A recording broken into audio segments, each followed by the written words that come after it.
Why you can sleep 7 to 8 hours and still feel tired. 7 hidden reasons for seniors. 8 hours of sleep might actually be the very reason you wake up tired. Sounds crazy, right? I used to believe the same thing. Go to bed on time, get my full 8 hours, but I still woke up exhausted. Here's the truth. Hours don't equal rest. What most people get is junk sleep, like fast food for your brain. It fills the time, but it doesn't nourish you. Hidden habits are quietly stealing your deep, restorative sleep without you even realizing it. In this video, I'll reveal the top 7 reasons why your sleep leaves you drained. And make sure you stay until the end, because number 1 is a trap millions of people fall into every single day, and it's the biggest thief of deep sleep there is. If better sleep matters to you, please tap the like button. It helps more people discover these tips. And I'd love to know, which country are you watching from? Your comment encourages others to join our community. So, let's dive in. We'll start with a common mistake and count down to the most surprising and powerful one at the end. Reason number 7, the midnight blood sugar crash, your hidden energy thief. This first one is for anyone who bolts awake at 2 or 3 in the morning, heart racing, feeling anxious for no reason. You blame it on a bad dream, but the real cause might be on your dinner plate. The problem starts with a late-night snack high in sugar or simple carbs, a cookie, a bowl of cereal, even a piece of toast. When you eat these foods, your blood sugar spikes. Your body releases insulin to handle it, but sometimes it overcorrects, causing your blood sugar to crash a few hours later. And what happens when your blood sugar plummets? Your brain panics. It sees this as a survival threat and floods your system with stress hormones like cortisol and adrenaline to fix it. These hormones do raise your blood sugar, but they also jolt you right out of deep, restorative sleep. The result? You're wide awake, wondering what just happened. And this isn't just a theory. A study in the American Journal of Clinical Nutrition found that diets high in refined carbs were directly linked to a higher risk of insomnia and nighttime awakenings. It's a clear connection. So, the how-to is simple. Create a rule. No sugary or high-carb snacks within 3 hours of bedtime. If you're genuinely hungry, choose something with protein and healthy fat to stabilize your blood sugar instead. A small handful of almonds or a tablespoon of peanut butter works perfectly. They provide a slow, steady release of energy that won't sound the alarm in the middle of the night. What's your usual go-to late-night snack? Let's share some healthy ideas and help each other out in the comments below. So, we've dealt with the evening snack that can wake you up. But what if the problem isn't what you're eating, but what your body is missing?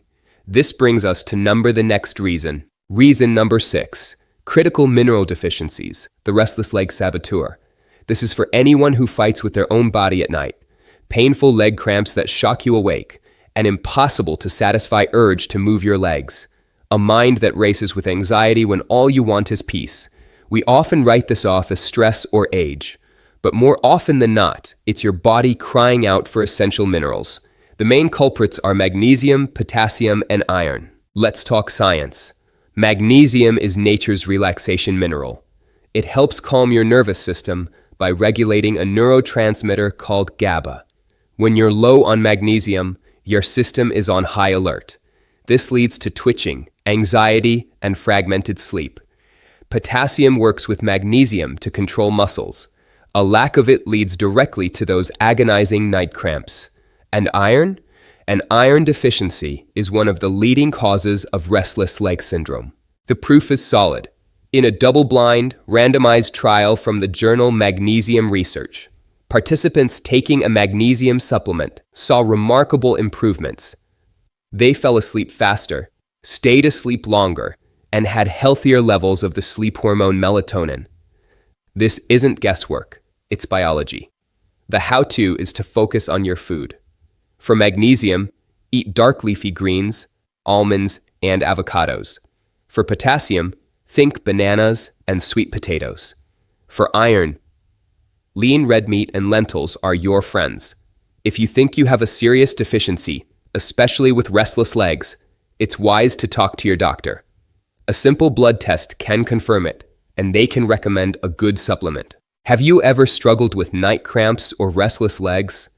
If you found something that helped, please share it in the comments. Your experience could be a game changer for someone else. Now, we've fortified your body from the inside. But what is the enemy of your sleep isn't inside you at all, but is hiding in plain sight, all around you in your own bedroom.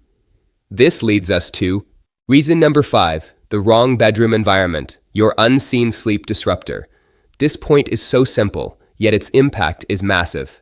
We focus on mattresses and pillows, but ignore the atmosphere itself, the temperature and the humidity. Your room could be just 1 or 2 degrees too hot, or the air could be too dry, and it will completely sabotage your deep sleep cycles. It's a connection most people never make. Here's the biology. To fall asleep, your core body temperature needs to drop.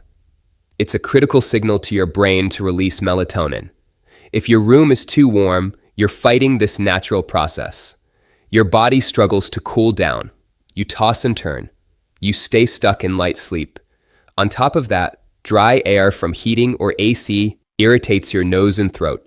This leads to congestion and snoring. It disrupts your breathing. It fragments your sleep. So the how-to is actionable tonight. First, set your thermostat. Aim for that cool 60 to 67 degree range. Second, if you wake up with a dry mouth or scratchy throat, get a humidifier. It's a small investment with a huge payoff in your daily energy. What do you think is the perfect sleep temperature? Are you someone who needs a cold room to sleep well? Let me know your preference in the comments. Now that your bedroom is a perfect sleep sanctuary, let's talk about timing, because the best environment in the world can't help you if you're sleeping at the wrong time. Reason number 4, a broken circadian rhythm, the mistimed sleep cycle. This is for the night owls. For anyone who thinks, it doesn't matter when I sleep, as long as I get 8 hours. You go to bed at 1 a.m., wake at 9 a.m., and feel groggy and out of sync. You got the hours, so what's the problem? You're fighting your own biology. You're fighting your circadian rhythm. Your circadian rhythm is your body's 24-hour internal clock. It's hardwired. Morning sunlight triggers cortisol to wake you up. Evening darkness triggers melatonin to make you sleepy. Your body's most critical repair work happens in a specific window, roughly between 10 p.m. and 2 a.m. When you stay up past midnight, you are missing the most valuable restorative part of the night. It's like showing up for a banquet after all the best food is gone, and there are real consequences. Research in sleep medicine reviews links a misaligned rhythm to metabolic issues, mood disorders, and poor sleep quality. Even with 8 hours, subjects with a delayed sleep schedule reported feeling more tired. The how-to is all about consistency. First, set a consistent bedtime before 11 p.m., even on weekends. This anchors your clock. Second, get 10 minutes of morning sunlight as soon as you can after waking. This is the on switch for your day. Third, dim the lights in your home in the evening to naturally encourage melatonin production. Are you naturally a night owl or an early bird? Share your chronotype in the comments below. Getting your timing right is a huge win. But what if there's a silent internal battle happening inside your body that drains your energy all night long, no matter when you sleep? Reason number 3, chronic low-grade inflammation, the silent energy drain. Think of inflammation as your body's internal fire alarm. When it's short-term, it's good. But when that alarm is ringing softly, all day and all night, it creates constant internal stress. At night, when your body should be repairing, it's stuck fighting this endless low-level fire. And the result? You wake up feeling like you ran a marathon in your sleep, not like you rested. What causes this? It's often lifestyle, extra body weight, unresolved gut health issues, or a diet high in processed foods and sugar. All of these keep your immune system on constant alert. During the day, it might just feel like brain fog. But at night, your body is diverting all its energy to damage control instead of restoration. The scientific link is undeniable. A study in the Archives of Internal Medicine measured inflammation markers in the blood. The conclusion was direct. The higher the inflammation, the worse the sleep. Participants with high inflammation were far more likely to report feeling unrested upon waking. The how-to is to fight fire with food. Adopt an anti-inflammatory diet. This means whole foods, fruits, vegetables, healthy fats from olive oil and salmon, and spices like turmeric. At the same time, you have to reduce the foods that fuel the fire, like sugar and processed carbs. Managing stress is also key. Simple, deep breathing exercises can have a powerful anti-inflammatory effect. So we've cooled down the internal fires of inflammation. But there's another basic physical process that, if it goes wrong, can starve your brain of what it needs most. Reason number 2, nasal breathing problems, the oxygen depriver. This is incredibly common, yet so often ignored. A deviated septum, where the wall between your nostrils is off-center, can severely restrict airflow. So can chronic allergies or sinus issues. It seems minor. It's not. Here's why it's so critical. Your brain needs a constant, steady supply of oxygen to do its repair work at night.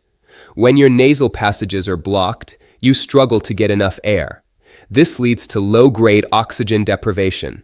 Your brain senses this struggle, and it panics. As a safety measure, it keeps you out of the deepest stages of sleep. It keeps you in a light, fragile state, ready to wake you up if your breathing gets too compromised. You may not even remember waking up, but these micro-arousals destroy your sleep quality. Waking up with a dry mouth is a giant red flag that you're breathing through your mouth, which is a direct sign of a nasal blockage. The proof is clear. A study in the Journal of Otolaryngology, Head and Neck Surgery evaluated patients before and after surgery to correct a deviated septum. After the procedure restored proper airflow, patients reported dramatic improvements in sleep quality and a huge reduction in daytime fatigue. It's a direct cause and effect. So what's the how-to? If you're always congested, see a specialist, but you can try things at home tonight. Nasal strips can work wonders by gently pulling your nostrils open. A saline rinse before bed can clear out allergens. And try sleeping on your side, not your back, to help keep your airway open. Have you ever tried using nasal strips or a saline rinse? If so, did you notice a difference? Please share your experience in the comments. Ensuring you get enough oxygen is fundamental. But now we come to the final, most deceptive reason. It's a substance millions of us consume every day, believing we're safe, when in fact, it's quietly stealing our most valuable sleep. Reason number 1, hidden caffeine, the deep sleep thief. And here we are, the single most common and misunderstood reason for non-restorative sleep. Hidden caffeine. We all know not to drink coffee at bedtime. You say, I stopped drinking coffee by 4 p.m., so I'm safe. The hard truth is, you're probably not. Caffeine is a master of disguise, and it lingers in your system far longer than you think. Here's how it works. Your brain produces a chemical called adenosine all day, which builds sleep pressure. Caffeine works by blocking your adenosine receptors. It's like putting a plug in a socket. Now, here's the crucial part. Caffeine has a half-life of 5 to 6 hours. That means if you have a coffee at 4 p.m., by 10 p.m., half of that caffeine is still active in your brain, blocking your sleep signals. It might not stop you from falling asleep, but it will absolutely prevent you from getting the deep, slow-wave sleep your brain needs for real repair. The research is damning. A study in the Journal of Clinical Sleep Medicine found that caffeine consumed even a full 6 hours before bedtime reduced total sleep time by over an hour and savaged sleep quality. It is a proven deep sleep thief. The how-to is to become a caffeine detective. First, set a strict curfew. No caffeine after 2 p.m. Second, know its hiding places. It's in black tea, green tea, soda, energy drinks, chocolate, and even some painkillers. Start reading labels. Switch to herbal teas like chamomile or peppermint in the evening. You can still have a warm, comforting drink without sabotaging your rest. Now, I know what some of you might be thinking. I've tried a few of these things and nothing seems to work. I'm just getting older, and this is how it's going to be. Don't worry, I understand that feeling of frustration. But let's reframe this.